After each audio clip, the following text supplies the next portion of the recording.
चलो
भैया,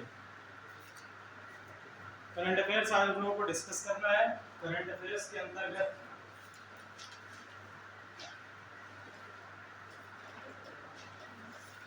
क्या क्या रिसेंट डेवलपमेंट हुए हैं उनकी हम बात करेंगे।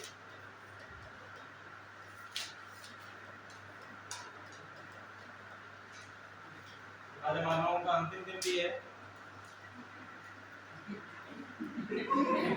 इस क्लास का अंतिम दिन है, इस सेशन का अंतिम दिन है।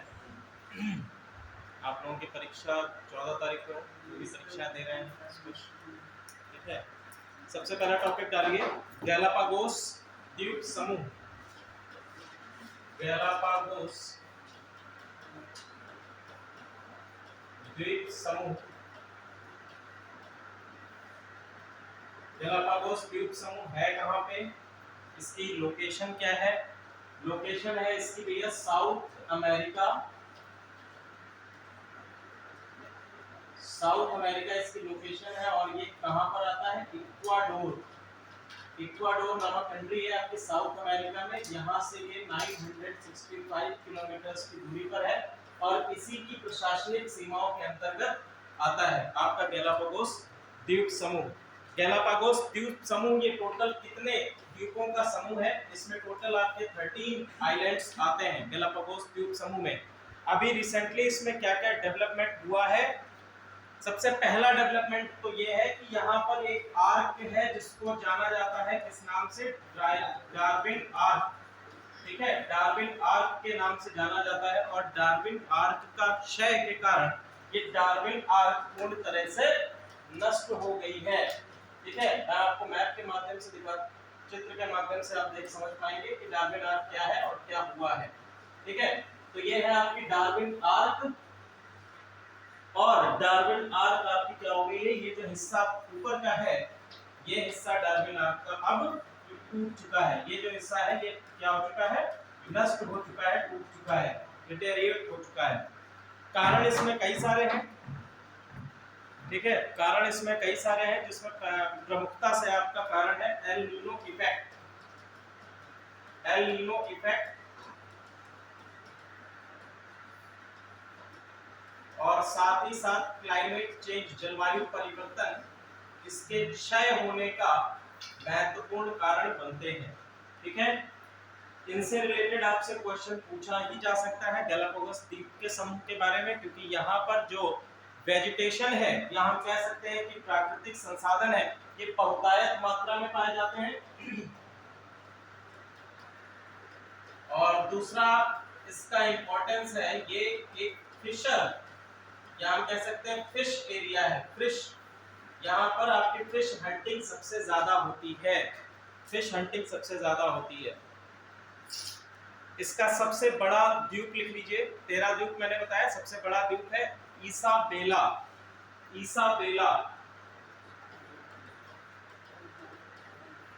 सबसे बड़ा द्वीप आपका कौन सा है? इसाबेला है। इसाबेला द्वीप आपका सबसे बड़ा द्वीप है।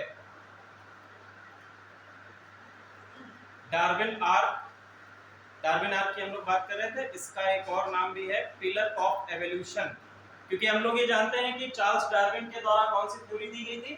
Theory of evolution. That is why it is also known as pillar of evolution. Pillar of evolution. अब चूंकि इसका क्या हो चुका है, ये वाला हिस्सा टूट चुका है, तो ये क्या बचे? दो पिलर्स ही तो बचे हैं। इसका नाम क्या दे दिया गया है? पिलर्स ऑफ एवोल्यूशन दे दिया गया है। ठीक है। अगर हम इस आइलैंड की बात करें कि किस तरह से यहाँ पर आपके फिशिंग एरियाज डेवलप होते हैं, ये जो आपका आइलैंड है, मान लीजिए ये आपका आइलैंड है गैलापागोस आइलैंड। गैलापागोस आइलैंड है ये। तो गैलापागोस आइलैंड में कौन कौन सी करंट्स आपकी, अभी हम लोग अल नीनो और ला नीनो को भी थोड़ा और डिस्कस कर लेंगे, कौन कौन सी करंट्स हैं आपकी जो यहाँ पर क्षय का कारण बनती है, इसके डिटेरियोरेशन का कारण बनती है, और साथ ही साथ इन करंट्स के कारण जो आपकी ये कन्वेंशनल करंट है, इनके कारण यहाँ की जो वेजिटेशन है, जो प्राकृतिक संपदा है या फिर वन्य जीव है, उनके लिए भी प्रॉब्लमेटिक सिचुएशन क्रिएट हो रही है। ठीक है। तो कौन कौन सी आपकी करंट्स है? मान लीजिए ये आपका है, यहाँ पर सबसे नीचे से हमारी जो करंट है, इसको हम लोग कहते हैं पेरुवियन करंट। इस तरह से आप बनाइएगा।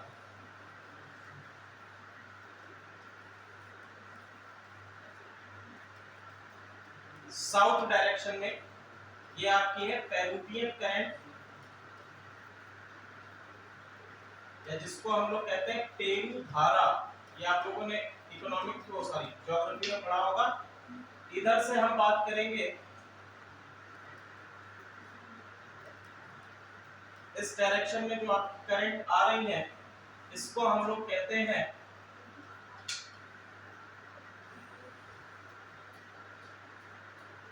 Panoramic currents. Panoramic currents, panoramic currents या पैनोमिक धारा। और इसी के साथ में इस तरह से ये धाराएं बह रही हैं। ये है आपकी साउथ इक्वेटोरियल करंट्स।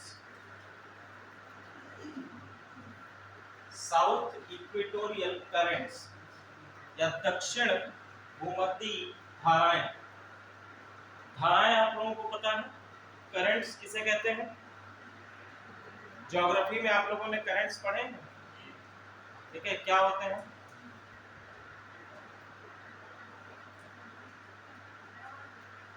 गर्म और ठंडी होती है। बस देखो भैया, फिजिक्स का सिंपल नियम ये कहता है कि जहां पर भी टेम्परेचर डिफरेंस होगा, टेम्परेचर या हम कह सकते हैं कि तापमान में अंतर होगा, ठीक है, जहां पर भी टेम्परेचर डिफरेंस होगा, तापमान में अंतर होगा, तो वहां से कुछ कन्वेंशनल करंट्स या हम कह सकते हैं कि एनर्जी का कन्वेक्शन शुरू हो जाएगा। एनर्जी का क्या होगा? कन्वेक्शन शुरू हो जाएगा। कन्वेक्शन को हिंदी में क्या कहते हैं?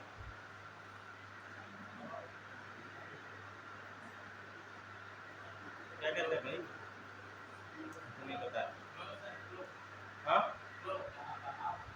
बहाव नहीं, कन्वेक्शन। कन्वेक्शन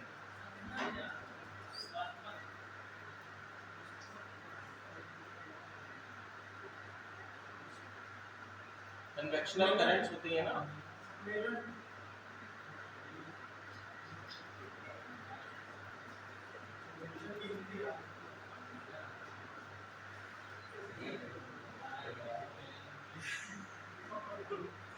कनेक्शन नहीं, कन्वेक्शन है भाई।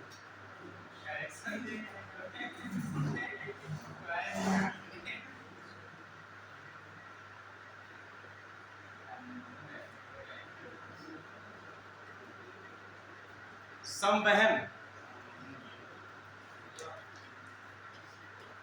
इनको कहते हैं संवहनीय धाराएं, कन्वेक्शनल करंट से संवहनीय धाराएं भी समझाते हैं।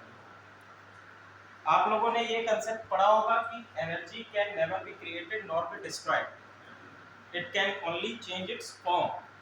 ठीक है, तो one form to another form, कि आप ऊर्जा को ना ही बनाया जा सकता है ना ही नष्ट किया जा सकता है, यह केवल अपनी फॉर्म को चेंज करता है। ठीक है, ये आपने सुना होगा।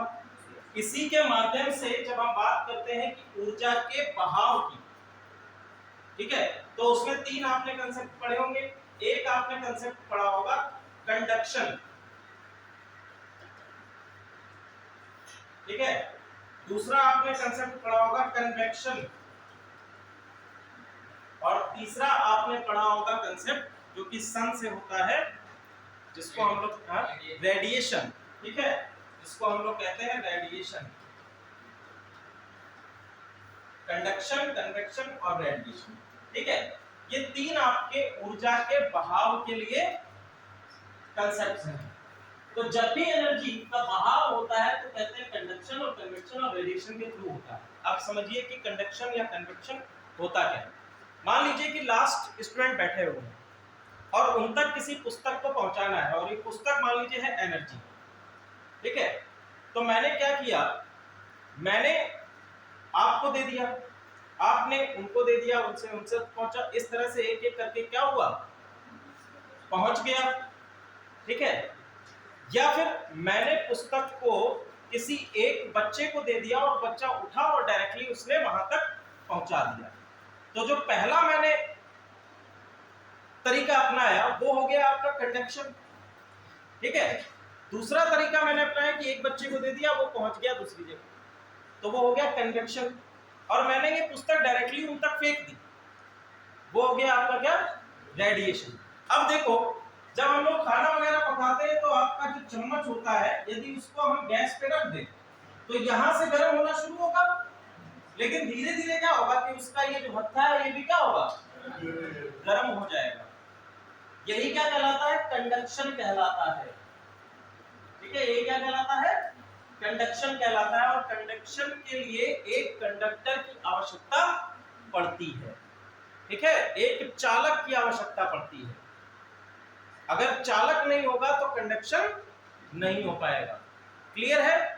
इसी तरह से कन्वेक्शन होता है। अब कन्वेक्शन में क्या हो रहा है, कन्वेक्शन में जब भी आपका तापमान डिफरेंस होगा तो तापमान डिफरेंस होने की कंडीशन में एक आपका हाई प्रेशर एरिया होगा और एक आपका होगा लो प्रेशर एरिया। तो टेम्परेचर किधर की तरफ मूव करना शुरू करेगा, high pressure to low pressure. ठीक है, high pressure to low pressure move करना शुरू करेगी एनर्जी। क्लियर है। तो यही आपका क्या कहलाता है, कन्वेक्शन कहलाता है। और इसी तरह की कन्वेक्शनल करंट आपकी पृथ्वी में भी होती है। हम ये जानते हैं कि पृथ्वी के गर्भ में क्या होता है, टेम्परेचर अधिक होता है। यहाँ पर टेम्परेचर क्या है, हाई टेम्परेचर है, उच्च तापमान है। और जितना हम लोग ऊपर आते जाएंगे तापमान क्या होगा, निम्न होता जाएगा। इसी के कारण संवहनीय धाराएं ऊपर की ओर चलना शुरू करती हैं।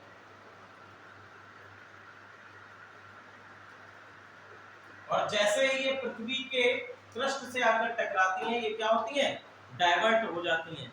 ये भी तो एक कारण बनता है आपका। टेक्टोनिक प्लेट थ्योरी में नहीं पढ़ा क्या,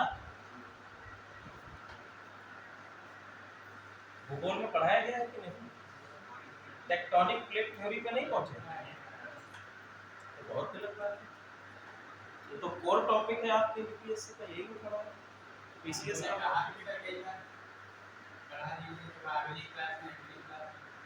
टेक्टोनिक प्लेट थ्योरी तो कोर टॉपिक है, आज तो क्वेश्चन बनते हैं। चलो कोई बात नहीं है, आज थोड़ा वो समझ लो। ठीक है, टेक्टोनिक प्लेट थ्योरी जैसा ही है, वो हम लोग का टॉपिक नहीं है, बस इतना समझ लो कन्वेक्शनल करंट्स होती हैं, वहां हम नहीं जाएंगे।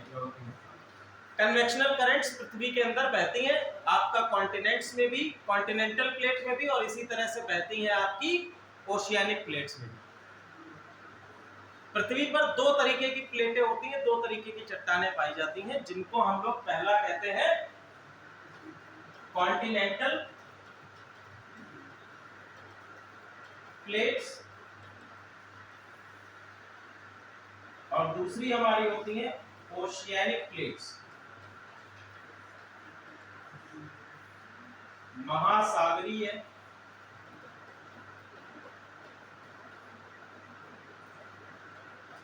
चट्टानें या प्लेट, सी प्लेट जैसी प्लेटें, और दूसरी हमारी होती हैं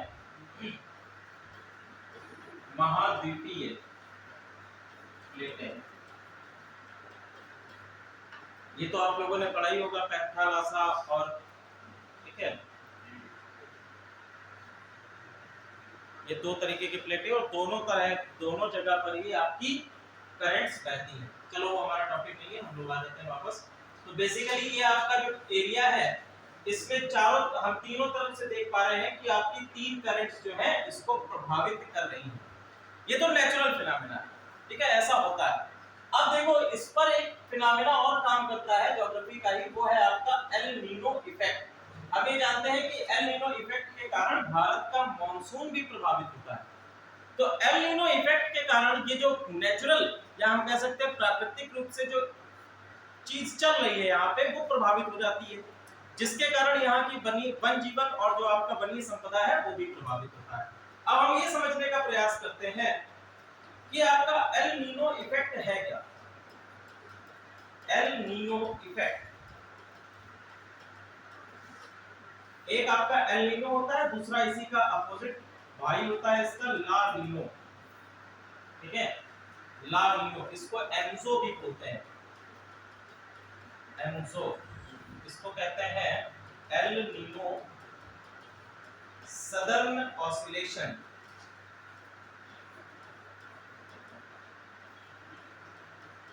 एल नीनो सदर्न ऑसिलेशन। यहां पर आने से पहले कुछ तथ्य हैं, उसको लिख लीजिए आप लोग। एक और करंट है इसमें, इसी के क्षेत्र के आसपास है, उसको लिख लीजिए, हम्बोलेट करंट।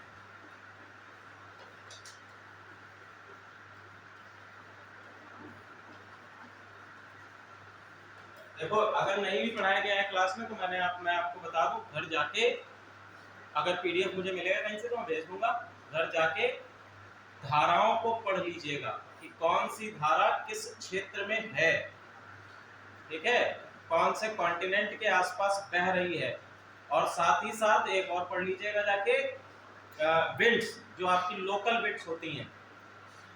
एक आपका करंट हो गया, धाराएं, और दूसरा एक पढ़िएगा जाके विंड्स, पवने। ये एग्जामिनेशन में पूछ लेता है कभी कभी कि ये पवन कौन से एरिया में फ्लो करती है, ठीक है, ये आप लोग पढ़ लीजिएगा जाके। जलवायु लिख लीजिए, यहाँ की जलवायु उष्ण कटिबंधीय और समशीतोष्ण जलवायु का मिश्रण, उष्ण कटिबंधीय यानी कि ट्रॉपिकल और टेम्परेट,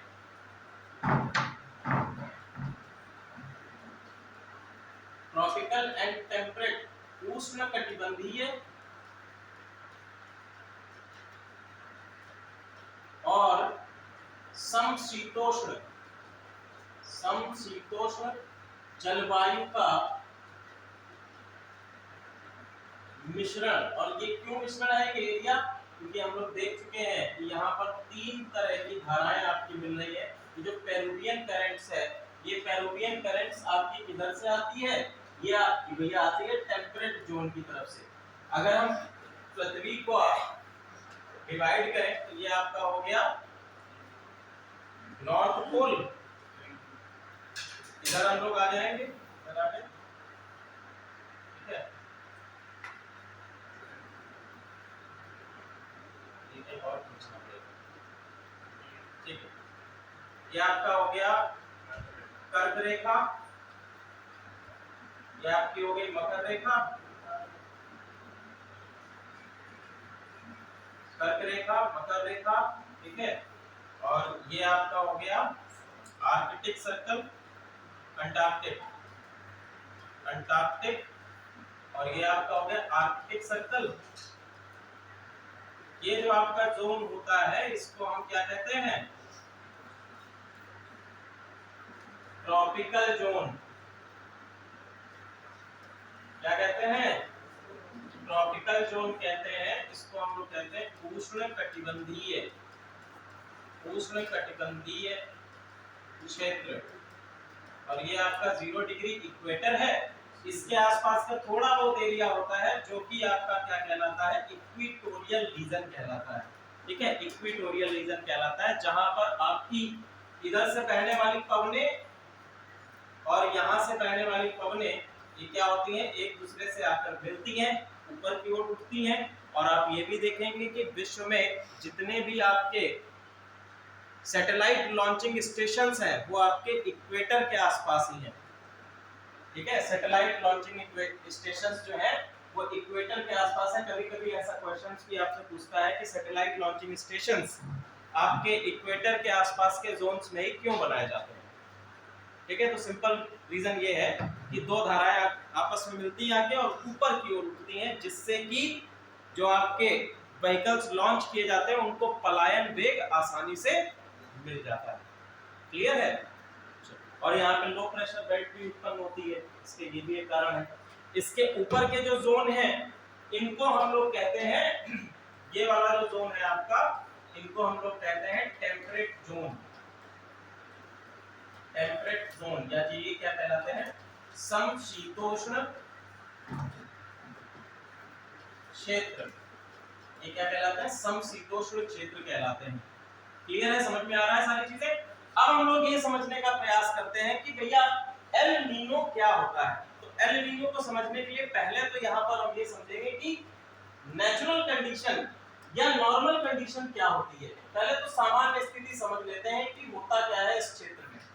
तो हम अगर पैसिफिक ओशन, ये देखो कंसेप्ट जो है एल नीनो का, ये केवल और केवल पैसिफिक ओशन का ही कंसेप्ट है। पैसिफिक ओशियन बेसिकली आपका 3 पार्ट्स में डिवाइडेड है। पहला ये, अगर ये हम लोग पार्ट की बात करें, ये आपका कहलाता है वेस्टर्न पैसिफिक। वेस्टर्न पैसिफिक, पश्चिमी प्रशांत महासागर, ये आपका सेंट्रल पैसिफिक का एरिया है। और ये आपका आ जाता है ईस्टर्न पैसिफिक, ठीक है। Western Pacific, central Pacific, eastern Pacific, ये 3 एरिया है। क्लियर है? अब देखो सामान्य स्थिति में क्या होता है। सामान्य स्थिति में यहां पर से ट्रेड विंड्स आती हैं, व्यापारिक पवनें,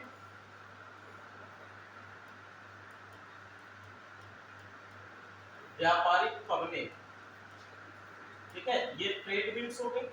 और ट्रेड विंड्स क्या करती हैं? जो आपका जल है, ऊपरी जल को क्या कर देती हैं? गर्म कर देती हैं। ऊपरी जल को क्या कर देती हैं? गर्म कर देती हैं।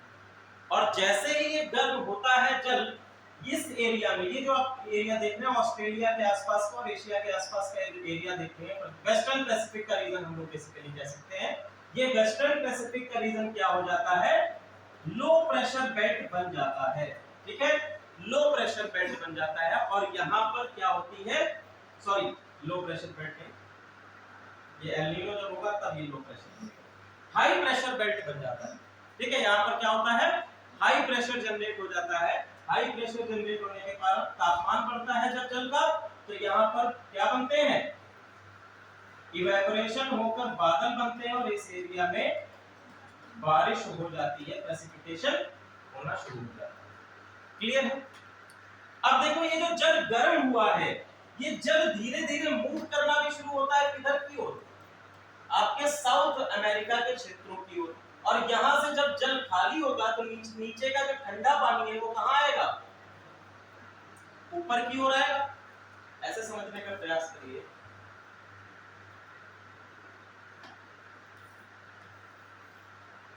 यहां पर का जो जल है, इस एरिया का जो जल है, ये जल धीरे धीरे मूव करना किधर को शुरू कर रहा है? साउथ अमेरिका की ओर। और नीचे का जो आपका कोल्ड वाटर है, कोल्ड वाटर क्या करेगा, कोल्ड वाटर धीरे धीरे ऊपर की ओर आना शुरू हो जाएगा, और जब ये कोल्ड वाटर ऊपर की ओर आता है तो अपने साथ में क्या लेकर आता है, अपने साथ में लेकर आता है खनिज, साथ ही साथ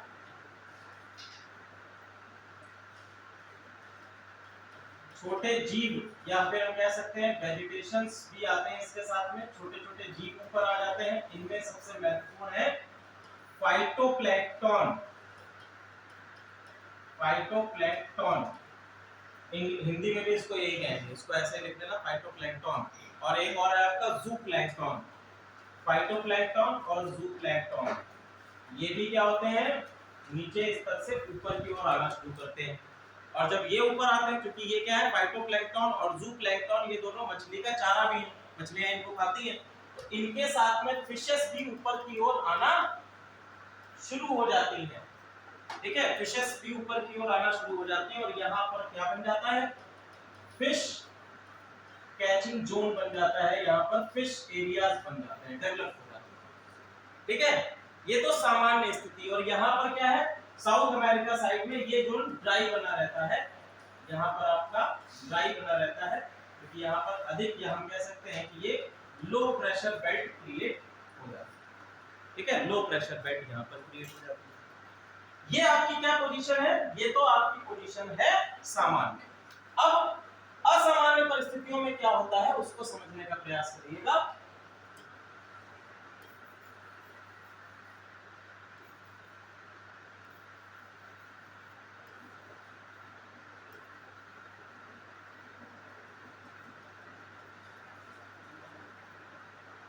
होता क्या है, जो आपकी व्यापारिक पवने हैं, व्यापारिक पवने वीक होने की स्थिति में, जब एल नीनो होता है तो व्यापारिक पवने कमजोर हो जाती है, वीक हो जाती है, इनकी जो इंटेंसिटी है वो क्या हो जाती है, कम हो जाती है। और जब इंटेंसिटी कम हो जाएगी तो ये क्या होगा, ये गर्म पानी इधर जाने की बजाय ये क्या होता है, उल्टा इधर आना शुरू हो जाता है। ठीक है, क्या होता है, उल्टा इधर आना शुरू हो जाता है। और ऐसी कंडीशन में हाई प्रेशर यहाँ पर बन जाता है और लो प्रेशर यहाँ पर बन जाता है। प्रेसिपिटेशन या बारिश जो इस एरिया में होनी थी वो अब कहाँ होना शुरू हो जाती है, साउथ अमेरिका के क्षेत्र में होना शुरू हो जाती है, इस एरिया में बारिश होना शुरू हो जाती है, और ये प्रभावित करता है भारतीय मानसून। ठीक है, भारतीय मानसून को भी ये प्रभावित करता है। क्लियर है, तो ये आपका एल नीनो है। और यही अगर हमारी जो आपकी व्यापारिक विंड्स है इनकी इंटेंसिटी और तेज हो जाए, अगर इनकी इंटेंसिटी और तेज हो जाए तो ऐसी स्थिति में प्रेसिपिटेशन या बारिश ये ज्यादा हो जाएगी, उसको हम लोग कहते हैं ला नीना इफेक्ट। क्या कहते हैं, ला नीना इफेक्ट कहते हैं। और ला नीना इफेक्ट किसके कारण होता है, व्यापारिक पवनों की इंटेंसिटी बढ़ने के कारण, व्यापारिक पवनों के तेज होने के कारण, ऐसा लिख सकते हैं। ठीक है, ला नीना ये एक स्पेनिश वर्ड है, स्पेनिश वर्ड है, इसका मतलब होता है लिटिल गर्ल, इसका मतलब होता है लिटिल गर्ल। और एल नीनो का मतलब होता है लिटिल बॉय, वो भी स्पेनिश है। एल नीना और ला नीना समझ में आया, यहाँ से क्वेश्चन जरूर बनेगा, पीसीएस या आईएएस में दोनों में से बन जरूर जाएगा। एक बार और इस टॉपिक को समझ लेना। ठीक है, चलो। और ये भारतीय मानसून को बहुत प्रभावित करता है। अंग्रेज इसी की सहायता से, या सबसे पहले जो आपका वास्को डी गामा आया था, ये आपके व्यापारिक पवनों की ही मदद से भारत आया है।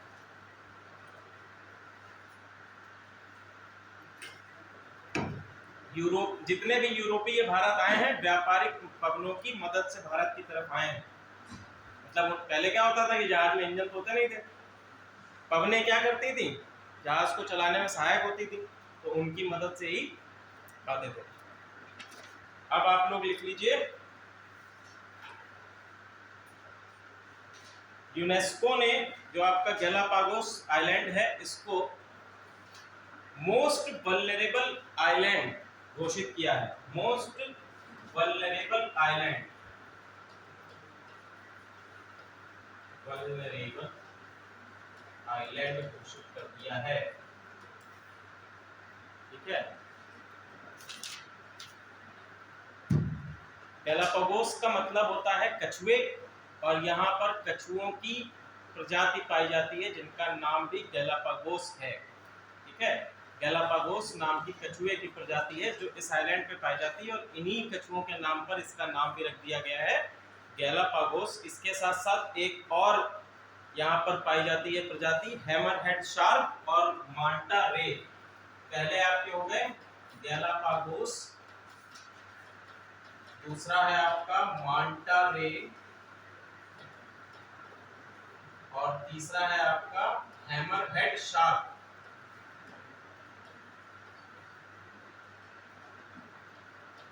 हैमरहेड शार्क, ये तीन प्रजातियां यहाँ पर प्रमुखता से पाई जाती हैं।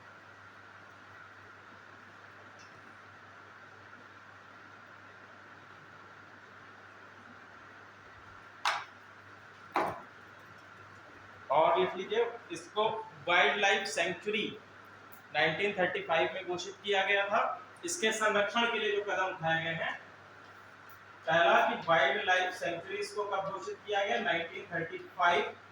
इसके बाद वाइल्ड लाइफ सेंचुरी का से फिर इसको बना दिया गया नेशनल पार्क 1959 में, और बाद में इसको घोषित किया गया है 1978 में यूनेस्को वर्ल्ड हेरिटेज साइट, या यूनेस्को 1978 में यूनेस्को वर्ल्ड हेरिटेज साइट।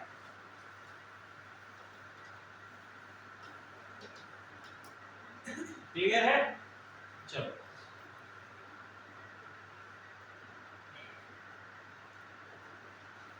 यहाँ पर एक और प्रजाति पाई जाती है गैलापागोस पेंगुइन, गैलापागोस पेंगुइन।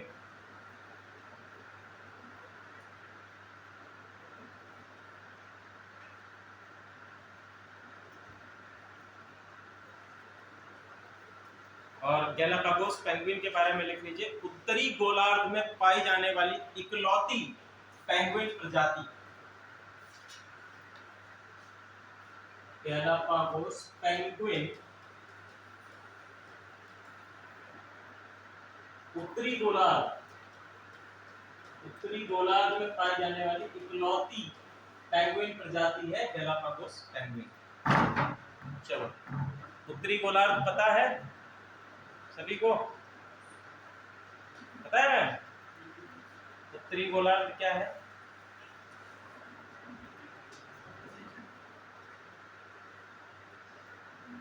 नहीं पता? आप बताइए मैम। अच्छा, नॉर्थ हेमिस्फीयर सुना है? नॉर्दर्न हेमिस्फीयर सुना है?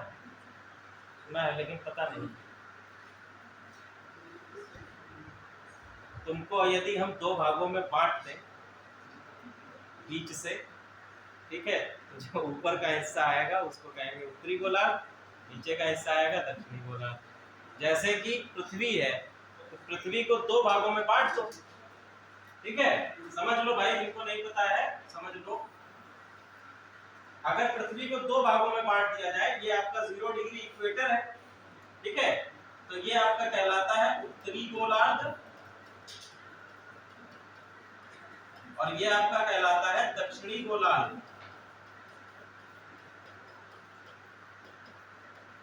उत्तरी गोलार्ध और दक्षिणी गोलार्ध ये कहलाता है, ठीक है।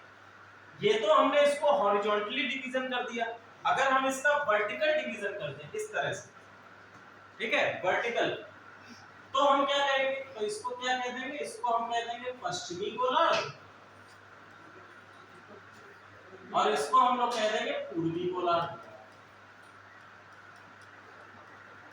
क्लियर है? अब समझ में आ गया कि पश्चिमी गोलार्ध, पूर्वी गोलार्ध, उत्तरी गोलार्ध, दक्षिणी गोलार्ध, ये समझ में आ गया। चलो भाई आगे बढ़ो, अगला टॉपिक पहुंचते हैं। लिखो अरब लीग, और अरब लीग में छोटा सा ही है, अभी सीरिया को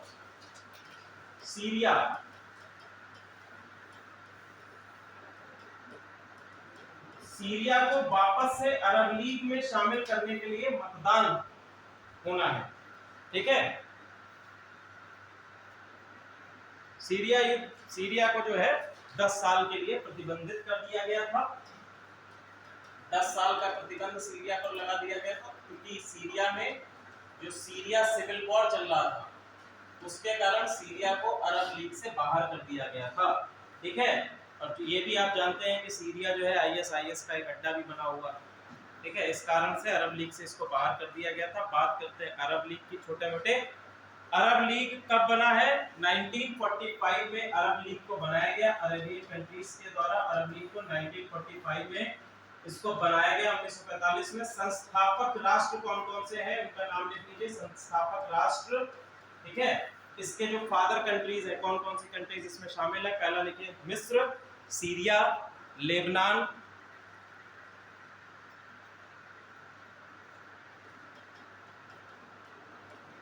मिस्र, Syria, Lebanon,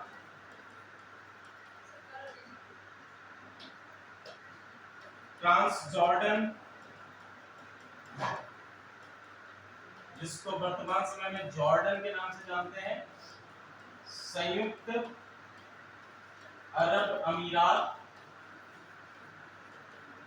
UAE, Iraq, Yemen, Yemen. वर्तमान समय में इसमें 22 सदस्य हैं और 4 ऑब्जर्वर कंट्रीज हैं। 22 सदस्य कंट्रीज हैं, टोटल 22 सदस्य हैं और 4 आपकी ऑब्जर्वर हैं। ऑब्जर्वर जो केवल जो है देखने में कार्य करते हैं। कई सारे ऐसे आप लोग पढ़ेंगे जहां पर कंट्रीज को ऑब्जर्वर के तौर पर बुलाया जाता है। ठीक है, अगला लिखिए, भारत का विमानन उद्योग एविएशन सेक्टर ऑफ इंडिया अभी हाल ही में वो हुआ है, जिसके अंतर्गत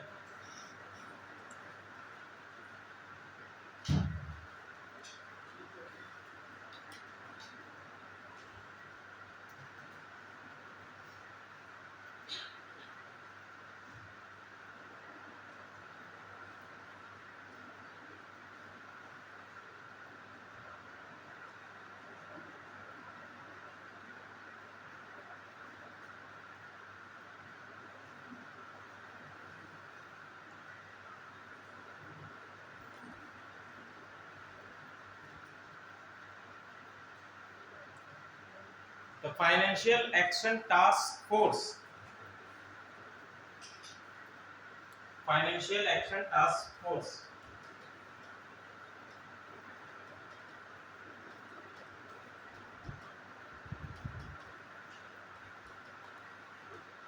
तो ये जो टास्क फोर्स है, फाइनेंशियल एक्शन टास्क फोर्स है, ये बेसिकली आतंकवाद की फंडिंग को रोकने का काम करता है। आतंकवाद को फंडिंग को रोकने का काम करता है, और जो वित्त सहायता दी जाती है अलग अलग ऑर्गेनाइजेशंस के द्वारा किसी कंट्री को, तो उस वित्त को कहां पर ये यूज कर रहे हैं उसकी भी सुपरविजन का कार्य इन्हीं के पास रहता है। तो ये कुछ लिस्ट जारी करते हैं, जैसे ये टैग देते हैं। पहला आपका हो गया ब्लैक लिस्ट, फिर हो गया आपका ग्रे लिस्ट। ठीक है, इस तरीके की आपकी लिस्ट होती है, ब्लैक लिस्ट भी होती है, आपकी ग्रीन लिस्ट भी होती है, तो वो अलग है उनकी कंट्रीज के लिए है। तो ग्रे लिस्ट के अंतर्गत देखो दो लिस्ट हो गई, एक आपकी ब्लैक लिस्ट और दूसरी आपकी ग्रे लिस्ट। तो ग्रे लिस्ट में कुछ समय पहले पाकिस्तान को शामिल किया गया था। ठीक है, पाकिस्तान को ग्रे लिस्ट में शामिल किए जाने का मतलब ये है कि जो भी कंट्री आपकी ग्रे लिस्ट में आएगी वो अपने वित्त का कहां-कहां इस्तेमाल कर रही है उसका पूरा जायजा इनको किसको देना होगा? फाइनेंशियल एक्शन टास्क फोर्स को देना होगा। फाइनेंशियल एक्शन टास्क फोर्स पूरी नजर रखेगी कि उनको जो वित्त प्राप्त हो रहा है ऐसा तो नहीं कि वो अपने आतंकवादी गतिविधियों के अंतर्गत कार्य कर रहे हैं। दूसरा, रिसेंटली डेवलपमेंट ये हुआ है कि ब्लैक लिस्ट में अभी हमारे पड़ोसी देश म्यांमार को शामिल कर लिया गया। जब भी कोई कंट्री ब्लैक लिस्ट में शामिल होती है, इट मींस दैट कि उनको अब कोई भी किसी भी ऑर्गेनाइजेशंस के द्वारा कोई भी वित्तीय सहायताएं नहीं प्रदान की जाएंगी। और इसका ये भी अर्थ होता है कि आपको जो वित्तीय सहायता दी जा रही थी उसका प्रयोग आप आतंकवादी गतिविधियों को वित्त पोषण करने के लिए कर रहे हैं। ठीक है, तो पाकिस्तान को ग्रे लिस्ट में शामिल किया गया था, पाकिस्तान को ग्रे लिस्ट से निकाल दिया गया, लेकिन इसकी आवश्यकता नहीं है। ठीक है, पाकिस्तान में तो बड़ा वो हल्ला मचाया गया, इसको साले को तो शामिल कर देना चाहिए ब्लैक लिस्ट में। लेकिन किया क्या, पाकिस्तान ने बड़ा हल्ला मचाया, बोले हमें तो निकाल दिया गया, देखो हमारे पड़ोसी देश इंडिया से कहा देखो हमें ग्रे लिस्ट से बाहर कर दिया गया है। अब ग्रे लिस्ट से बाहर तो कर दिया गया, लेकिन ये तो बताओ कि ग्रे लिस्ट में आए क्यों थे, ग्रे लिस्ट से बाहर तो आए क्यों थे, और बाहर करने का कारण क्या है? अरे जब तुम्हारे पास खाने को रोटी ही नहीं है, तुम आतंकवादियों को पैसा कहां से दोगे? पाकिस्तान के पास तो खाने के लिए रोटी नहीं, वो आतंकवादियों को देगा कहां से पैसा? तो वो सीधे सीधे ग्रे लिस्ट से बाहर हो ही जाए। क्लियर है यहां तक? चलो, हम लोग बात कर रहे थे भारत का विमानन उद्योग। अभी रिसेंटली विमानन उद्योग में एक डेवलपमेंट हुआ है। पहली चीज तो क्या हुई, प्राइवेटाइजेशन बढ़ा है विमानन उद्योग में। ठीक है, कई सारे आपके भारतीय विमानपत्तन प्राधिकरण के जो एयरपोर्ट्स हैं उनको अडानी ग्रुप को लीज पर दिया गया। जैसे आपका लखनऊ का ही जो चौधरी चरण सिंह एयरपोर्ट था, उसको 100 वर्षों के लिए लीज पर दे दिया गया है अडानी ग्रुप। क्लियर है? चलो, दूसरा काम इसमें क्या हुआ है, अभी रिसेंटली गो एयर नाम की आपकी एयरलाइंस है, उन्होंने अपने आप को क्या कर दिया, उन्होंने अपने आप को दिवालिया घोषित कर दिया। दिवालिया कि भैया हम पूरी तरह से क्या हो चुके हैं, बैंकरप्ट हो चुके हैं, बैंकरप्ट हो चुके हैं। हमारे पास अब जो है बैंकरप्ट होने का मतलब क्या है कि हम अपनी देयताओं को चुकाने में असमर्थ हैं। ठीक है, I am not capable to pay my dates. हम अपनी डेट्स या अपनी देयताओं को चुकाने में क्या है, असमर्थ हैं, इनकेपेबल हैं,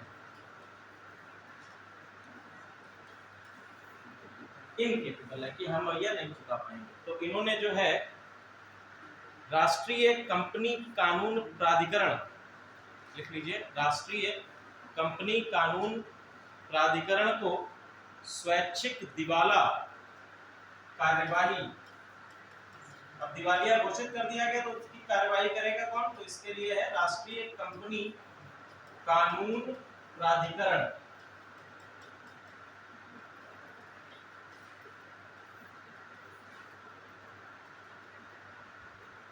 और ये क्या करती हैं, ये करती हैं उपयोग किसका, बैंक्रप्सी एंड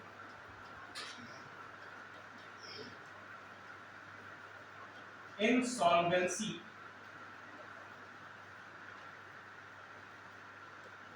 बिल या इंसॉल्वेंसी एक्ट, तो ये बिल एक्ट होता है। ये क्या करती हैं, बैंक्रप्सी एंड इंसॉल्वेंसी एक्ट का प्रयोग करती हैं। अब कैसे करती बताएंगे हम। और इसके साथ साथ ये जब भी कोई कंपनी स्वैच्छिक दिवालिया, जब भी कोई कंपनी कहती है कि हम दिवालिया हो चुके हैं स्वैच्छिक रूप से, तो उनकी मदद के लिए आगे आती है। उनके लिए क्या करती है कि जो भी कंपनी, मान लीजिए ये है कंपनी ए, इसने कहा कि हम दिवालिया हो चुके हैं, हमारे पास अपने डेट को चुकाने के लिए कोई भी धनराशि नहीं है, हम डेट को चुकाने के लिए असमर्थ हैं और हमारी मदद करें। तो ऐसी स्थिति में ये कंपनी कानून प्राधिकरण के पास जाता है। ठीक है, और भी कई सारी चीजें हैं बैंक्रप्सी एंड इंसॉल्वेंसी कोड में, वो बाकी आप उसमें पढ़ेंगे इकोनॉमिक्स में।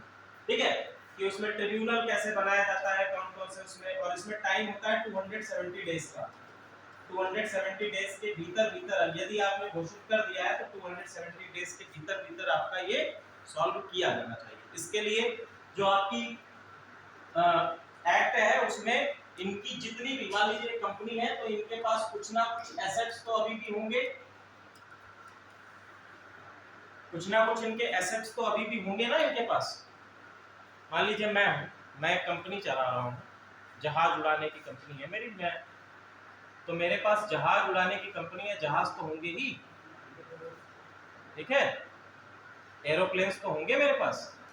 तो भैया ये जो कंपनियां हैं बोलेंगी आप ऐसा करो कि एरोप्लेन्स को बेच दो और उनसे जो पैसा मिले उससे अपने कर्जे को, उससे अपने डेट्स को चुकाने का कार्य कर सकते हैं। या फिर अदर कंपनीज जो हैं जो एयरलाइन से जुड़ी हैं वो आपको क्या कर लें, अपने साथ में मर्ज कर लें। जैसे इन्होंने कहा कि गो एयरलाइंस है, तो इन्होंने कहा कि गो एयरलाइंस अब जो है,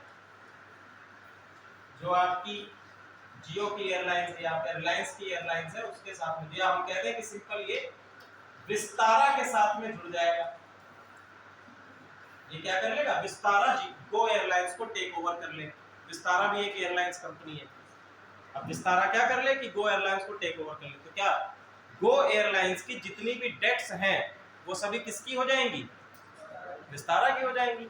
इनके जो बचे कुछ एसेट्स हैं जहां पर इनके ऑफिस बने होंगे तो वो ऑफिस की बिल्डिंग होगी, वो भी इसी की हो जाएंगी। तो ऐसी स्थिति में ये प्रयास कौन करता है, राष्ट्रीय कंपनी कानून प्राधिकरण करता है। ठीक है, कोई भी कंपनी चाहे वो किसी भी सेक्टर से जुड़ी हो, एयरलाइन से जुड़ी हो, एयरलाइन से ना जुड़ी हो, ठीक है, वो किसी उद्योग से जुड़ी हो सकती है। अगर कोई भी कंपनी अपने आप को दिवालिया घोषित करती है तो ऐसी स्थिति में या तो उसका सबमर्जेशन होता है किसी अलग कंपनी के साथ में, या फिर उनके एसेट्स को नीलाम करके डेट की अदायगी की जाती है। क्लियर है? चलो,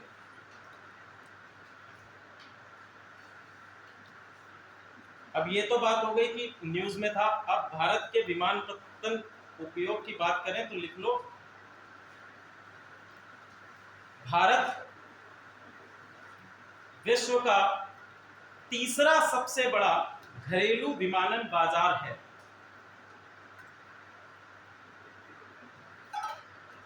घरेलू विमानन बाजार में भारत का स्थान है तीसरा, थर्ड। इसका मतलब ये है कि डोमेस्टिक फ्लाइट्स जो हैं, ठीक है, डोमेस्टिक फ्लाइट्स या घरेलू, डोमेस्टिक फ्लाइट्स का मतलब समझ रहे हो आपको? कितने लोगों को पता है कि घरेलू विमानन क्या होता है?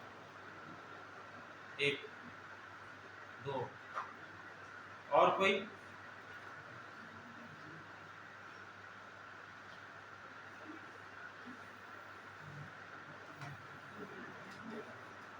ये कंट्री है ए, और ये मान लो ए बी सी डी जो भी है अलग अलग, ये मान लो है इंडिया, भारत, ठीक है। तो हमने कह दिया, सबसे पहला हमने कहा कि घरेलू विमानन। मुझे ऐसा लगता है कि जितना मैं कुछ बता जाता हूँ कुछ दिमाग में घुसता थोड़ी ना होगा, क्योंकि जब बेसिक टर्म्स नहीं पता है आप लोगों को, बेसिक चीजें नहीं पता है, तो इतना हवाई तो पता ही नहीं होगा। जैसे हमने कह दिया भारत है, तो भारत में अगर हम कहें कि फ्लाइट्स हैं, तो एक एयरपोर्ट है आपका लखनऊ में, दूसरा एयरपोर्ट मान लीजिए यहाँ है मुंबई में, और ये फ्लाइट आपकी लखनऊ से मुंबई जा रही है, तो ये आपकी फ्लाइट क्या कहलाएगी, घरेलू कहलाएगी, डोमेस्टिक कहलाएगी। मतलब देश के अंदर ही जो फ्लाइट्स चल रही हैं, देश के अंदर, भारत के अंदर ही जो फ्लाइट्स चल रही हैं, उनको हम कहेंगे डोमेस्टिक फ्लाइट्स। तो इस मामले में भारत का स्थान तीसरा है पूरे विश्व में, यानी कि भारत में डोमेस्टिक फ्लाइट्स की संख्या बढ़ी है। और कारण क्या है इसका? कारण है सरकार की एक योजना उड़ान। उड़ान की फुल फॉर्म है उड़े देश का आम नागरिक, उड़े देश का आम नागरिक उड़ान। तो उड़ान के अंतर्गत क्या किया गया कि आपके फ्लाइट के रेट्स में भी कमी की जाएगी, और साथ ही साथ जो आपके रिमोट एरियाज हैं, जो आपके ऐसे एरिया जहां पर अभी वर्तमान समय में एयरपोर्ट्स नहीं है, वहां पर क्या किया जाएगा, हवाई पट्टियों का निर्माण किया जाएगा। हवाई पट्टियों का निर्माण किया जाएगा। जैसे उत्तर प्रदेश में 2-3 जगह पर नए आपके एयर स्ट्रिप्स बनाए गए हैं, या बेसिकली उनको एयरपोर्ट्स भी कह सकते हैं। एयरपोर्ट्स नहीं कहा गया, एयर स्ट्रिप्स कहा गया, क्योंकि वो छोटे हैं, इतना बड़े स्तर पर नहीं है। जैसे एक आपका बरेली में बनाया गया, एक आपका बनारस में बनाया गया, ठीक है। तो ये क्या है, आपके एयर स्ट्रिप्स हैं जिनसे कि रिमोट एरियाज के लोग भी क्या कर सकें, आपके फ्लाइट से जुड़ सकें, आपके जो एयरवेज के माध्यम से उनसे भी कनेक्ट हो सके। अब जैसे बनारस के लोगों को पहले कोई फ्लाइट पकड़नी होती थी तो वो पहले दिल्ली जाते थे, बनारस से दिल्ली, और दिल्ली से फिर वो मुंबई की फ्लाइट पकड़ते थे, ठीक है, और दिल्ली जाने के लिए उनको ट्रेन से जाना पड़ता था, तो वो उनकी जर्नी क्या हो जाती थी, एक्स्ट्रा हो जाती थी। अब ऐसी स्थिति में वो क्या कर सकते हैं, बनारस से फ्लाइट लेके दिल्ली जा सकते हैं, दिल्ली से फिर अदर जगह पर जा सकते हैं। क्लियर है? चलो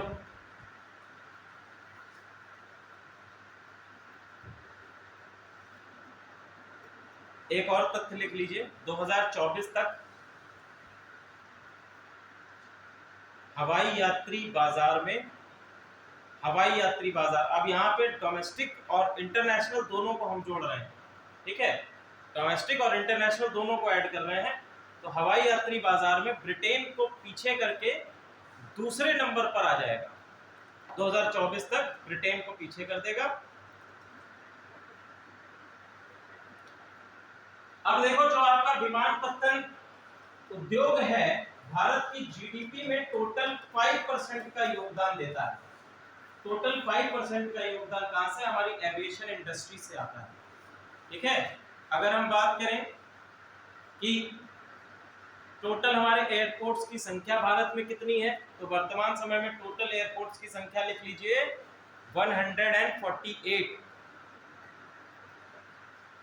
2014 में 74 थी, अलग अलग योजनाएं आई, तो 2023 में इनकी संख्या कितनी हो गई, 148 हो गई। फैक्चुअल क्वेश्चन है, पूछा भी जा सकता है आपसे। पूरे देश का आम नागरिक, ये आपकी योजना अभी मैंने जैसे आपको बताई थी, ये आपकी योजना लाई गई थी 27 अप्रैल 2017 को। ऐसी योजनाएं काफी फैंसी लगती हैं, पूरे देश का आम नागरिक, लेकिन नागरिक के पास जब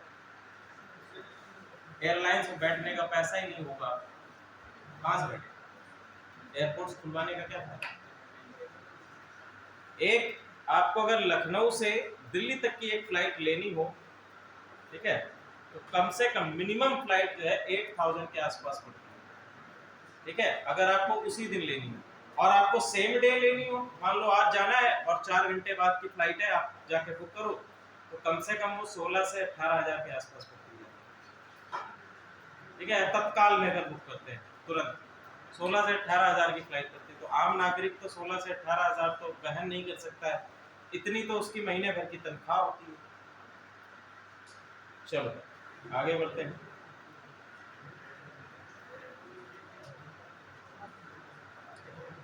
एक और योजना है, लिख लो, डिजी यात्रा। डिजी यात्रा, जी, डिजी यात्रा, डिजिटल यात्रा।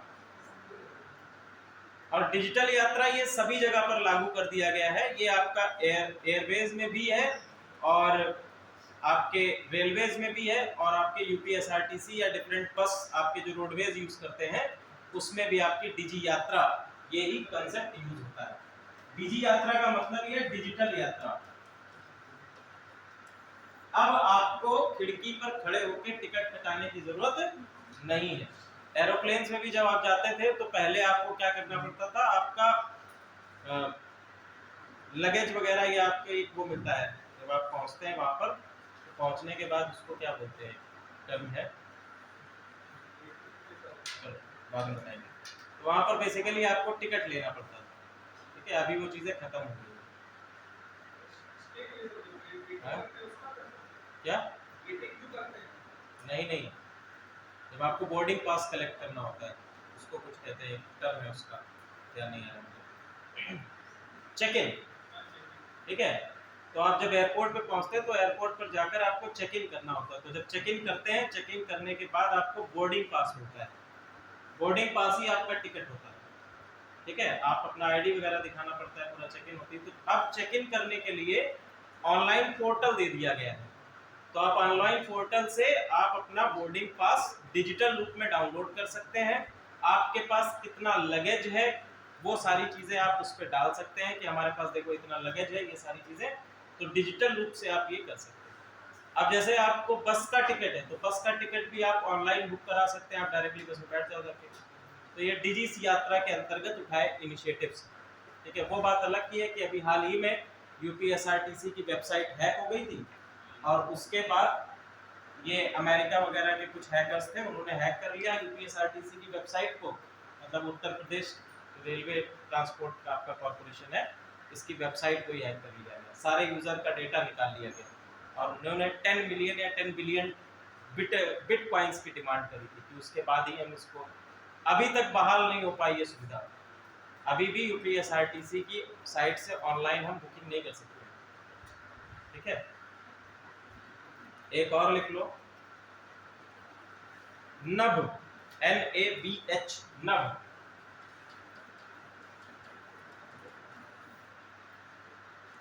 Next gen airports for Bharat, next gen airports for Bharat, ये योजना लागू की गई थी 2018 में। इसके अंतर्गत एयरपोर्ट्स का सौंदर्यीकरण और नई पद्धतियां या नई टेक्निक्स पे बनाया जाएगा, बढ़िया करके आराम से जाइए, बड़े बड़े लाउंज बनाए जाएंगे जिसमें बैठ के जाके, वेटिंग एरियाज बनाए जाएंगे, ये सभी चीजें। चलो अगला टॉपिक लिखिए, मणिपुर संकट।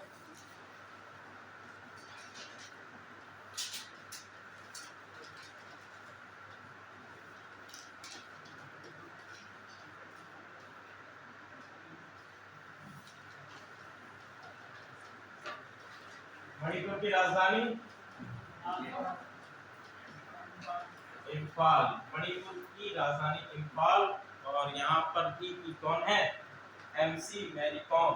MC मैरी कॉम कौन है, बॉक्सर हैं, ठीक है, महिला बॉक्सर हैं MC मैरी कॉम, और शायद 5 टाइम्स इंटरनेशनल विमेन चैंपियनशिप जीत चुकी है, ठीक है। ओलंपिक पदक इन्होंने नहीं भारत को दिला पाया, लेकिन 5 बार यह रह चुकी है इंटरनेशनल विमेन बॉक्सर चैंपियन रही। सीएम कौन है मणिपुर के,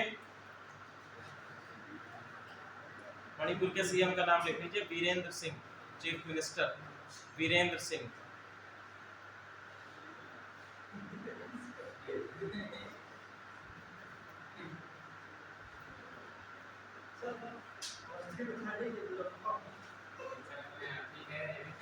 क्या कह रहे हैं,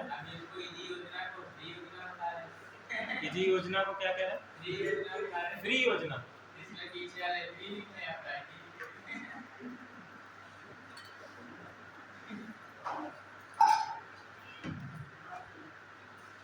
अब देखो, मणिपुर संकट के बारे में आप लोगों ने पढ़ भी रहे होंगे और सुना भी होगा कि मणिपुर जगह जगह पर आता है कि मणिपुर जल रहा है, मणिपुर में बड़ी संकटग्रस्त स्थितियां हैं। MC मैरी कॉम का भी अभी रिसेंटली एक ट्वीट आया था और उन्होंने ये जानकारी भी दी, और रिसेंटली वो टीवी पर भी आई थी, तो उन्होंने कहा कि सरकार को मणिपुर के दशाओं पर ध्यान देना चाहिए और मणिपुर की जो स्थिति है उसको देखना चाहिए। तो यहाँ पर अब ये सवाल उठता है कि मणिपुर का संकट है क्यों, इसका कारण क्या है, क्यों है और कारण क्या है, ठीक है। तो कारण समझने का प्रयास करेंगे। यहाँ पर बेसिकली जो जनजातियां रह रही हैं, 2 प्रकार की जनजाति है, एक यहाँ की मूल जनजाति हम जिसको कहते हैं, या वो जनजाति जिसका परसेंटेज पॉपुलेशन में सबसे ज्यादा है, वो है आपकी कौन सी, मैती जनजाति, वो है आपकी मैती जनजाति, ठीक है। और बाकी आपकी कई सारी जनजाति हैं, यार मैती ही बोल दो इसे, इंग्लिश में मैंने पढ़ा था, ये लिखा था, ये लिख लो, ये सबसे आसान है, ठीक है। इसमें कोई कंफ्यूजन नहीं होगी, मैती ही बोल दो, मैती जनजाति तो सही है की। अब देखो इनका टोटल जो आपका कंट्रीब्यूशन है लगभग 53% पॉपुलेशन का ये कवर करते हैं, टोटल पॉपुलेशन का 53% पॉपुलेशन किसकी है, मैती जनजाति की है। अब देखो यहाँ पर जो बाकी जनजातियां हैं, जैसे आपकी नागा जनजाति है, इनके नाम लिख लीजिए, नागा, कुकी, नागा, कुकी, थोडो,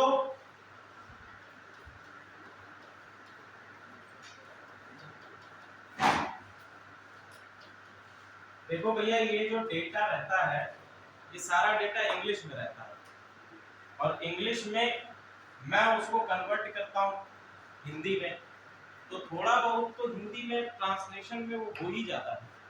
ठीक है, अगर आपको मैं टोटल इंग्लिश में उठाकर पढ़ाने लगूंगा तो वो आप लोग समझ नहीं पाओगे, फिर इंग्लिश में इतना टिपिकल वर्डिंग हो जाती है। ठीक है, अब देखिए नागा हो गई, क्योंकि थोडो जनजाति हो गई, लिखिए एक और तरबुल तखुल तंखुल जनजाति, तंखुल तंखुल, और तंखुल के बाद है पौला, पौला, पा में औ की मात्रा, ला में आ की मात्रा, पौला जनजाति। मैदी, मैथी के बाद जो आपकी दूसरी जनजाति है थोडो, सबसे बड़ी जनजाति है, 7.54% इनका पॉपुलेशन है, 7.54% पॉपुलेशन थोडो जनजाति की। अब समझिएगा, देखो मान लो जो आपका मणिपुर का एरिया है वो इस प्रकार से है कि एक आपका घाटी रीजन है, वैली रीजन है, वैली रीजन है, और बाकी सब आपके पहाड़ी क्षेत्र हैं। लगभग 90% जो रीजन है, 90% क्षेत्र जो मणिपुर का है वो पहाड़ी क्षेत्र है। और ये जो आपकी जनजाति है मैथी जनजाति, क्योंकि ये सबसे बड़ी जनजाति है, लगभग 53% है, लेकिन इनको रहने का जो स्थान है वो केवल और केवल ये घाटी का क्षेत्र है, जो कि कंप्राइज करता है आपके मणिपुर का केवल 10%, मणिपुर के ज्योग्राफिकल एरिया का केवल 10% है। ये पहली तो स्थिति हो गई, और बाकी जितना 90% है इसमें कुछ क्षेत्रों में बाकी जनजातियां निवास करती हैं। ठीक है, यानी कि ऐसी जनजाति जिसका पॉपुलेशन सबसे ज्यादा है उसको रहने के लिए ज्योग्राफिकल एरिया सबसे कम मिला हुआ है। दूसरा रीजन क्या आया, रिसेंटली गवर्नमेंट ने कहा कि हम मैथिल जनजाति को शामिल करेंगे एसटी, या उसको दर्जा दे देंगे अनुसूचित जनजाति का, अनुसूचित जनजाति का दर्जा दिया जाएगा। किसको? मैथिल जनजाति को अनुसूचित जनजाति का दर्जा दे दिया जाएगा। ठीक है, जब 1949 में 1949 में मणिपुर को शामिल किया गया था भारत के क्षेत्रों में, 1949 में मणिपुर को शामिल किया गया भारत में, उस समय पर मैथिली जनजाति को एसटी का दर्जा प्राप्त था, एसटी का दर्जा दिया गया था, लेकिन बाद में इनसे ये एसटी का दर्जा वापस ले लिया गया। ठीक है, ऐसी स्थिति में जब पुनः इनको एसटी के दर्जा देने की बात होगी तो बाकी जो जनजातियां हैं वो भड़क गई। उन्होंने कहा ऐसा कैसे हो सकता है, ये तो नहीं होना चाहिए। और यहाँ पर एक यूनियन है, all tribal student union Manipur, all tribal student union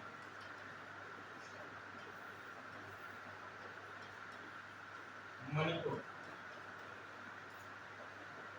ठीक है, इन्होंने क्या कहा, इन्होंने एक ट्राइबल सॉलिडेरिटी मार्च को बुलाया, बोले कि आओ, और एक जनसभा, यानी कि एक पूरा जो है ट्राइबल सॉलिडेरिटी मार्च।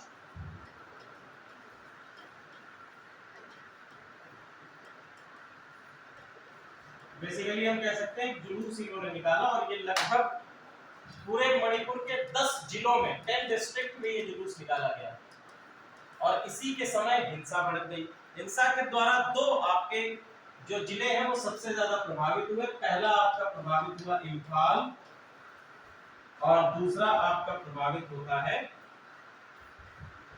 चांद, क्या है दूसरा है, हाँ, चुराचांदपुर, चुराचांदपुर।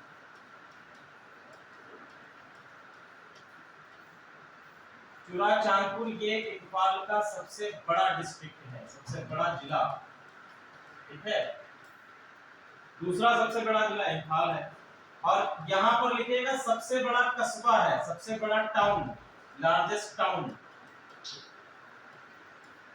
ध्यान रखिएगा, सबसे बड़ा टाउन इम्फाल है और सबसे बड़ा जिला चुराचांदपुर है। क्लियर है। दूसरे नंबर पर आपका चुराचांदपुर, दूसरा सबसे बड़ा टाउन है मणिपुर का। क्लियर है। चलो, यहाँ पर हिंसा भड़क गई, दो आपके जिले सर्वाधिक इससे प्रभावित हुए, पहला इंफाल और चुराचांदपुर। जगह जगह पर आगजनी भी करी गई। इसका मैं फोटो दिखाऊं आप लोगों को तो और समझेंगे।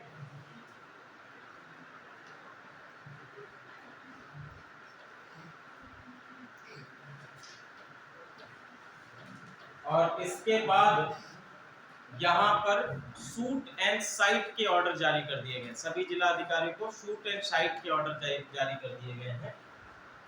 मणिपुर वायलेंस,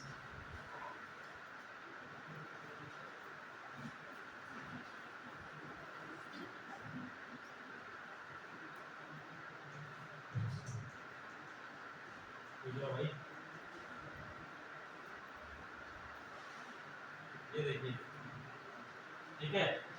तो ये अभी रिसेंटली का ही है, अभी जो मार्च निकाली गई उनके द्वारा इस प्रकार की हिंसा मणिपुर के अंतर्गत की गई, ठीक है। और इसके लिए अब रिसेंटली क्या किया गया है कि मणिपुर में शूट एंड साइट के ऑर्डर सभी जिला अधिकारियों को जारी कर दिए गए हैं।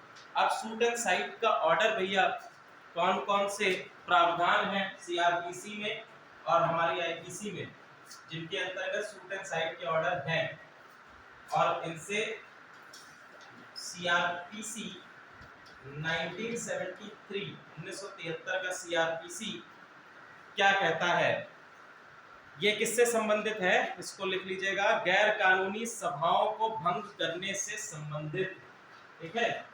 गैर कानूनी सभाओं को भंग करने से संबंधित है। और इसका ही आर्टिकल है 144, इसको हम लोग कहते हैं धारा 144। धारा 144 क्या है? कर्फ्यू, सिंपल, ठीक है। और धारा 144 के बाद एक और आपकी धारा लिख लीजिए 46(2), सीआरपीसी की धारा है 46(2). 46(2) किससे रिलेटेड है? 46(2) में लिख लीजिए गिरफ्तारी के दौरान बल प्रयोग। यदि किसी व्यक्ति को आपको गिरफ्तार करना है और गिरफ्तारी देने से मना करता है तो पुलिस को ये अधिकार है कि वो बल प्रयोग कर सकती है, यानी, ठीक है। लेकिन इसका अल्टरनेशन एक और उसमें होता है 46(3), मतलब इसी धारा का तीसरा क्लॉज है। 46(3) क्या कहता है कि ऐसे व्यक्ति पर बल प्रयोग नहीं किया जा सकता है जिस पर कि मृत्युदंड या आजीवन कारावास जैसी सजा नहीं है। मृत्युदंड या आजीवन कारावास, यानी कि जब तक उस पर ऐसी कोई धारा नहीं लगाई गई है जिसमें कि मृत्युदंड या आजीवन कारावास जैसी सजाएं हो सकती है, तब तक उस पर बल प्रयोग करना अपराध की श्रेणी में नहीं आएगा, या ऐसी व्यक्ति का मौत का कारण बनने का अधिकार नहीं दे सकता है, ठीक है। मौत का कारण बनने का अधिकार नहीं दे सकता, मतलब शूट एंड साइट का ऑर्डर जारी नहीं किया जा सकता जब तक कि मृत्युदंड या आजीवन कारावास की उसे सजा ना सुनाई गई हो, ठीक है। 1958 सशस्त्र बल विशेष अधिकार अधिनियम, सशस्त्र बल विशेष अधिकार अधिनियम,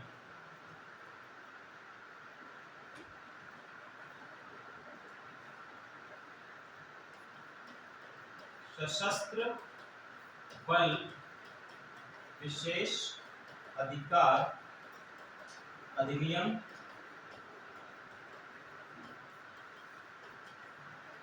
1958 में आया था, और इसका क्लॉज 3A, ये सभी आपके निबंध लिखने में और आपके मेंस लिखने में बहुत आवश्यक रहेंगे। धाराएं भी आपको लिखने के काम में आती हैं। कभी आपसे मणिपुर से रिलेटेड क्वेश्चन पूछ दिया गया तो उसमें ये सारी चीजें आप लिख सकते हैं कि भैया शूट एंड साइट का ऑर्डर दिया गया था, उसमें ये चीजें होती हैं, ठीक है। शूट एंड साइट के ऑर्डर ऐसे नहीं जारी किए सकते, उसमें क्या क्या क्लॉजेस होते हैं वो सभी लिखने के काम में आते हैं। तो ये जो है इसका धारा 3A, ये अशांत क्षेत्रों में सशस्त्र बलों को बल प्रयोग का अधिकार देता है। बल प्रयोग का अधिकार देता है। किसको देता है? सशस्त्र बल, जो आपकी सशस्त्र बल जो है भारत के आर्म्ड फोर्सेस है, उनको क्या देता है? अशांत क्षेत्रों में बल प्रयोग का अधिकार देता है। पुलिस को भी ये अधिकार देता है। और अशांत क्षेत्र घोषित कैसे किया जाएगा? अशांत क्षेत्र कौन घोषित कर सकता है? कैसे घोषित हो सकता है? तो भैया ये घोषित किया जा सकता है राज्यपाल के द्वारा या केंद्र शासित प्रदेश के प्रशासक के द्वारा। यदि केंद्र शासित प्रदेश है तो वहां का एडमिनिस्ट्रेटर होगा, वो अशांत क्षेत्र के तौर पर घोषित कर सकता है, या केंद्र सरकार डायरेक्टली किसी क्षेत्र की स्थितियों को देखते हुए उसे अशांत क्षेत्र के रूप में घोषित कर सकता है। क्लियर है? न्यायिक निर्णय इस पर लिख लीजिए। अच्छा, एक तो और आपकी लिख लीजिए, आईपीसी 1860, आईपीसी जो आपकी 1860 है, इंडियन पीनल कोड, भारतीय दंड संहिता 1860, इसकी कुछ धाराएं हैं जिसमें कि आपका बताया गया है गोली चलाने या शूट एंड साइड के अंतर्गत। ठीक है, पहला है धारा 81, धारा 81, इसमें लिख लीजिए नुकसान पहुंचाने या आपराधिक इरादे से, नुकसान पहुंचाने या आपराधिक इरादे से यदि कोई व्यक्ति, ठीक है, यदि कोई व्यक्ति कार्य कर रहा हो तो उस पर गोली चलाने का आदेश दिया जा सकता है। ठीक है, तो ऐसे व्यक्ति जो कि आपका कोई अपराध करने के लिए जा रहा है या फिर नुकसान पहुंचाने के इरादे से कोई कार्य कर रहा है तो उस पर गोली चलाई जा सकती है। दूसरा आपकी है धारा 76, धारा 76, धारा 76 क्या कहती है? लिखो, कानून के आदेशों के अनुरूप, कानून के आदेशों के अनुरूप वरिष्ठ अधिकारी के आदेश पर, वरिष्ठ अधिकारी के आदेश पर भीड़ पर गोली, भीड़ पर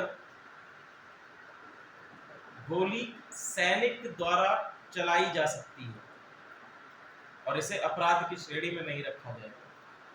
ठीक है, यानी कि कोई भी पुलिसकर्मी यदि पहले से आदेश है और आपका वरिष्ठ अधिकारी भी आदेश दे रहा है तो भीड़ पर गोली चला सकता है। ये कहता है धारा 76। क्लियर है? चलो, अब इससे रिलेटेड कुछ न्यायिक निर्णय भी आए हैं जो इनको कुछ अपवाद की श्रेणी में डालते हैं। पहला निर्णय लिखिए, गुजरात हाईकोर्ट का,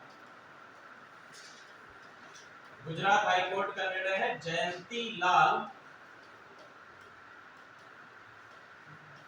बरदमोहन लाल वर्सेस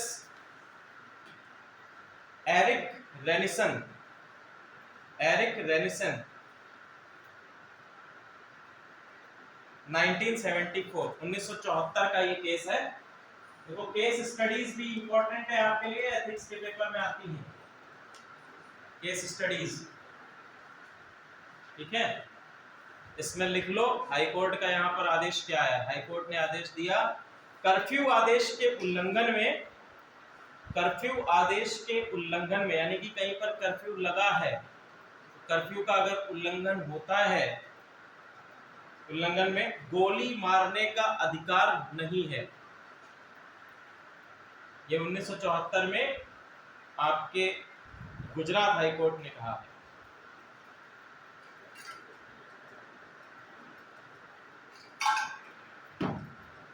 (1981) 1981 का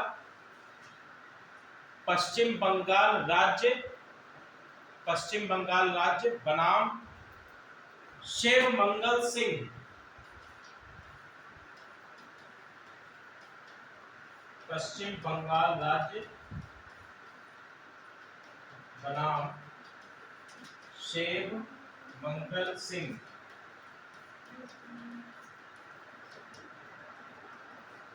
1981, और ये आपका है V Y Chandrachud, V Y Chandrachud की मतलब उसमें बेंच ने ये फैसला सुनाया। इन्होंने इसमें कहा कि कार्यपालिका की शक्ति एवं व्यक्ति की स्वतंत्रता का अधिकार, कार्यपालिका की शक्ति एवं व्यक्ति की स्वतंत्रता का, व्यक्ति के स्वतंत्रता के अधिकार के मध्य सेपरेशन होना चाहिए या विभाजन होना चाहिए। और इस विभाजन का अर्थ उन्होंने क्या बताया कि देखो, कार्यपालिका कोई ऐसा कानून नहीं इंप्लीमेंट कर सकती है जो कि व्यक्ति के स्वतंत्रता के अधिकार का हनन करते हैं, ठीक है, क्योंकि ये उसका मौलिक अधिकार। क्लियर है यहां तक? चलिए अगला टॉपिक डालिए, नदी शहर गठबंधन। नदी शहर गठबंधन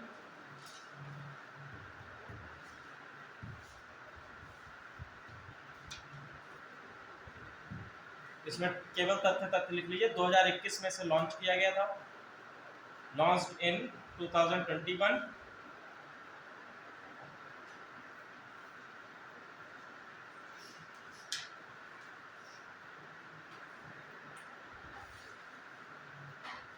तीन मंत्रालय हैं इसमें, पहला लिख लीजिए जल शक्ति मंत्रालय, जल शक्ति मंत्रालय, आवास एवं शहरी मामलों का मंत्रालय, आवास एवं शहरी मामलों का मंत्रालय,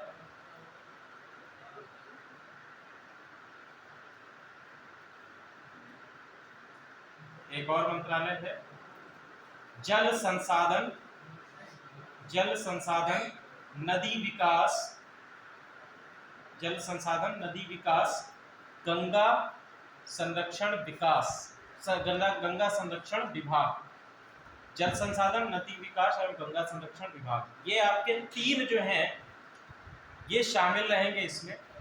टोटल इसमें कितने सिटीज को कवर किया जाना है वो लिख लीजिए, 109 सिटीज को कवर किया जाएगा नदी शहर गठबंधन के अंतर्गत। एक आपका इंटरनेशनल सिटी भी इसमें शामिल की गई है, उसका नाम लिख लीजिए डेनमार्क का आरहस शहर,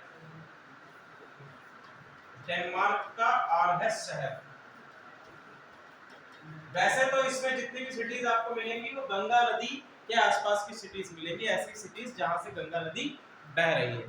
क्लियर है? लेकिन अभी इसमें रिसेंटली एक शहर को शामिल किया गया है क्योंकि हमने इसको ग्लोबल लेवल पर पहुंचाया। हमने जो आपका नदी शहर गठबंधन जो हमारी योजना है इसको एक वैश्विक संगोष्ठी के रूप में रखा और इसमें ग्लोबली इसको पहुंचाया ताकि अलग अलग आपके देशों में सिटीज में जो नदियां बह रही हैं उनकी स्वच्छता की ओर ध्यान दिया जा सके।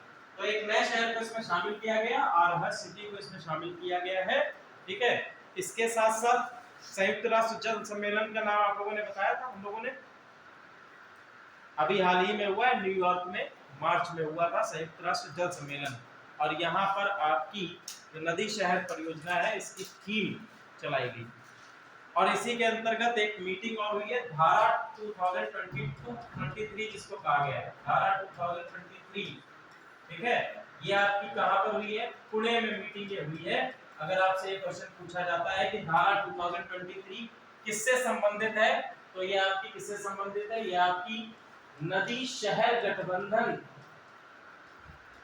से संबंधित है, नदी शहर गठबंधन से संबंधित है।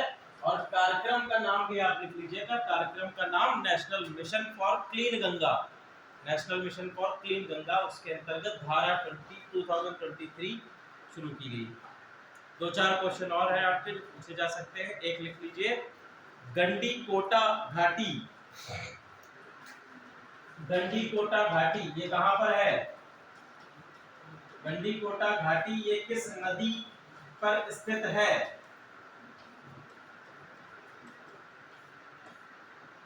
पेन्नार नदी पर ये स्थित है, नाम लिख लीजिएगा, पेन्नार नदी पर स्थित है। फिर आगे है कौन सी, अच्छा ये क्वेश्चन बताइए आप लोग, कौन सी नदी सीधे सिंधु नदी से जुड़ती है? डायरेक्टली सिंधु नदी से जुड़ती है। जो आपका सिंधु नदी का आपका 5 नदियों का पूरा वो है, उसमें कौन सी ऐसी नदी है जो डायरेक्टली सिंधु नदी से जुड़ती है? हाँ? चेनाब नदी। ठीक है, तो ये ध्यान रखिएगा, सिंधु नदी से डायरेक्टली जुड़ने वाली नदी का नाम है चेनाब नदी। ठीक है,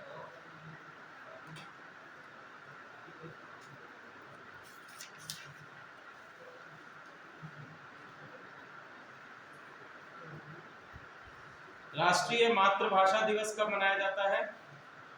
अंतरराष्ट्रीय मातृभाषा दिवस 21 फरवरी।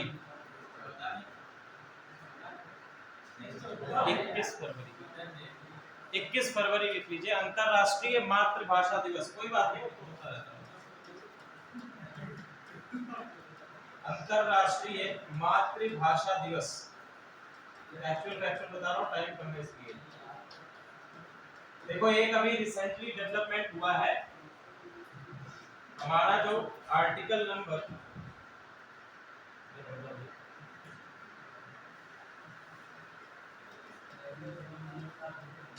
अनुच्छेद 344 और 344 का क्लॉज 4, ठीक है, आर्टिकल नंबर 344 क्या कहता है? आर्टिकल नंबर 344 कहता है राजभाषा से संबंधित समिति या आयोग के गठन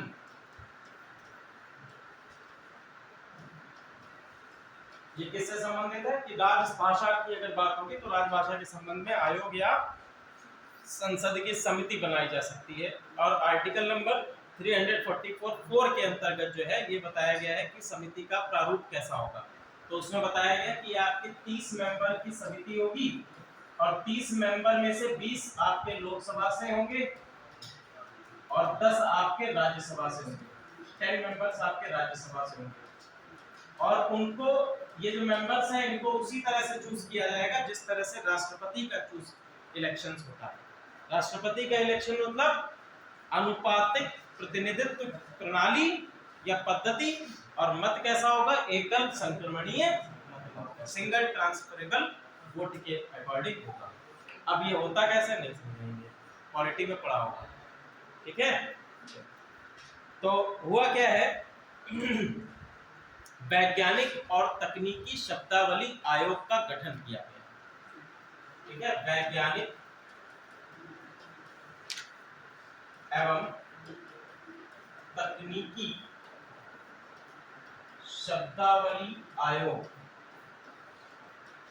इसका गठन अभी किया गया है और ये किसके अंतर्गत किया गया है? 344। ये आपका इसका बेसिस रहेगा, मुख्यालय इसका और ये है किसके अंतर्गत? ये है आपका केंद्रीय शिक्षा मंत्रालय के अंतर्गत है, केंद्रीय शिक्षा मंत्रालय।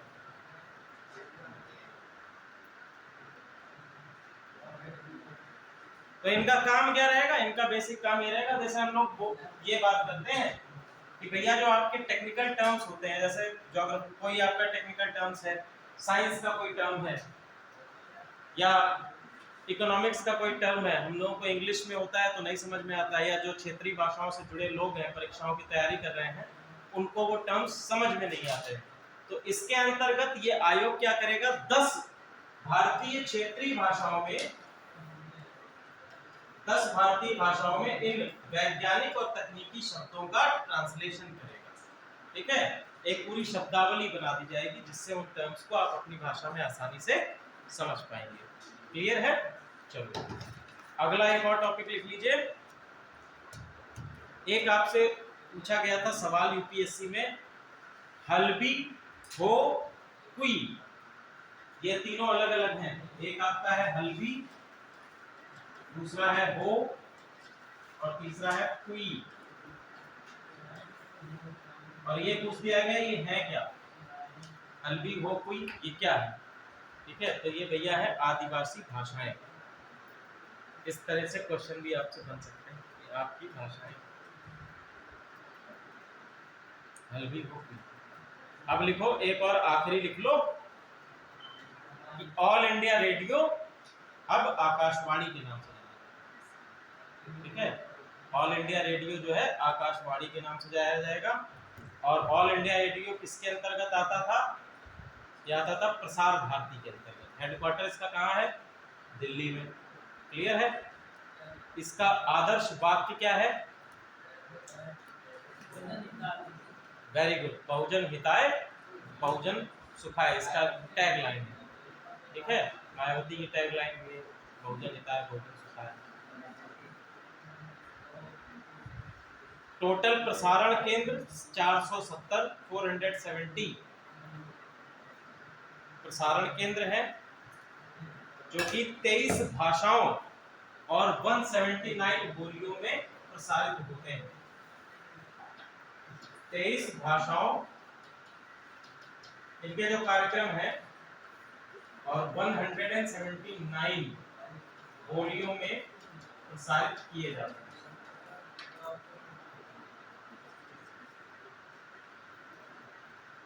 सबसे पहले इसका प्रयोग नॉर्थ वेस्टर्न फ्रंटियर पे किया गया था और ये कार्यक्रम आपका पश्तू भाषा में जारी किया गया 1939 में। 1939 में AIR ने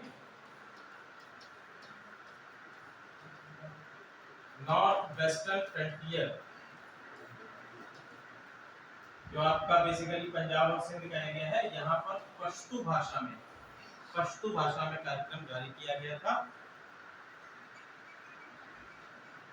बाकी तो आपका कुछ है नहीं इसमें। एक ये है FM रेनबो, फिर आप FM आया है, फ्रीक्वेंसी मॉड्यूलेशन FM के दो टर्म चलते हैं, एक आपका FM रेनबो है, FM गोल्ड है, ठीक है। FM रेनबो आपका लॉन्च किया गया था 1993 में और FM गोल्ड आपका लॉन्च किया गया है 2001 में।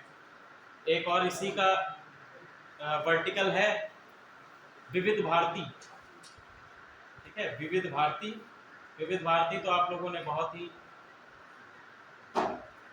सुना भी होगा। इसको लॉन्च किया गया था 1957 में, 1957 में, और टोटल इसके केंद्र है विविध भारती के 41। आज के लिए इतना ही। आने वाले एग्जाम के लिए आप लोगों को बेस्ट ऑफ लक, अच्छी तरह से एग्जाम दीजिएगा और जो छोटी छोटी आपकी इंफॉर्मेशंस हैं उसको जरूर पढ़ लीजिएगा। छोटे छोटे क्वेश्चन ही ज्यादा परेशान करते हैं, उसको देख लीजिएगा एक बार। बैठे रहिए थोड़ी देर, 1 मिनट और फोटो खींच ले। आज लगता है काफी ज्यादा स्थिति में बच्चे आए थे।